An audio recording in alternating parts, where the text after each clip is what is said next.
Another step in Rich Dad's 6-step process is to find an area you like. For example, in any market, markets move up, markets move down, and markets move sideways. They're called trends. So what you want to look for is the area, hopefully, that's moving up. Would you agree with that? Totally, yes.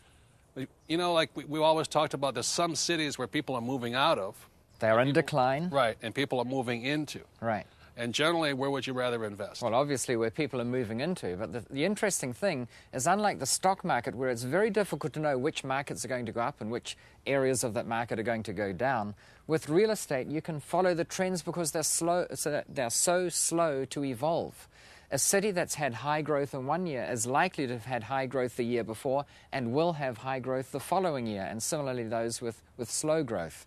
So it's very easy to figure out which cities and which suburbs within cities and which clusters of streets within suburbs are likely to do well in the future just by watching the past. And you don't get that luxury with many other markets. They're far more fickle and volatile. Right. So in any market, any investment, you have to watch the trends. There's always 3 trends: up, down, and sideways.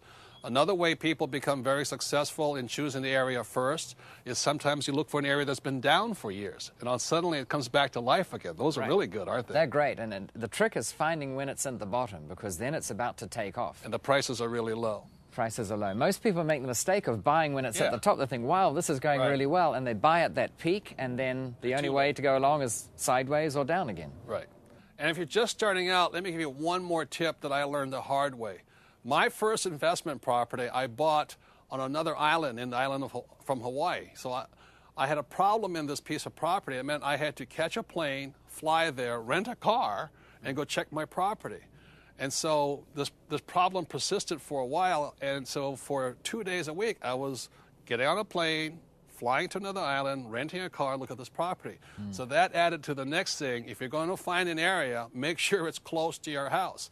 And so I would recommend this, is find an area that you can even walk to. You know, in my book, I talk about how the first investment property that Kim and I bought together, I used to jog past this neighborhood. So if it's close enough to jog to, it's close enough. That's a great area.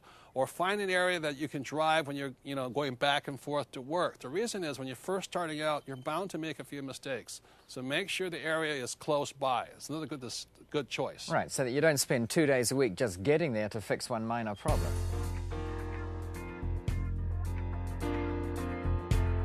How do you start out as far as, if you've never done this stuff before? How do you find the deals? How do you go out? And, where do you start? What neighborhoods? If you don't know how to start this process, how do you do it? So we'll start just by looking first at areas. You want to find out if it's going up, down, or going sideways. Then and what we're going to take you to are 3 houses, or we're going to look at property, should I say, of about the same price point, and let you decide whether or not one makes more sense than the other. It's not so much the price, but the trend, as Robert's been saying. So there'll be some areas where you've got a reason to know why the trend will be upwards. And the thing that always amuses me about real estate relative to other investments is it's so easy to know what a trend is going to be in real estate. For instance, if you're buying just about any other investment, but the one that most people get into is stocks, it is so hard to know which category of stocks is going to be the next one to go up. And often it's very volatile. They'll be up one week, down the next week. 18 months ago, everyone thought technology stocks were the way to go, and we all know what's happened there. When it comes to real estate, the trends are not nearly as volatile. They're much smoother.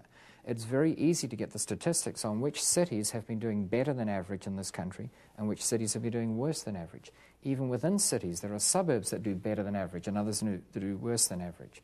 So it's easy to get this information, and that will help you determine anywhere in the world where you should be buying.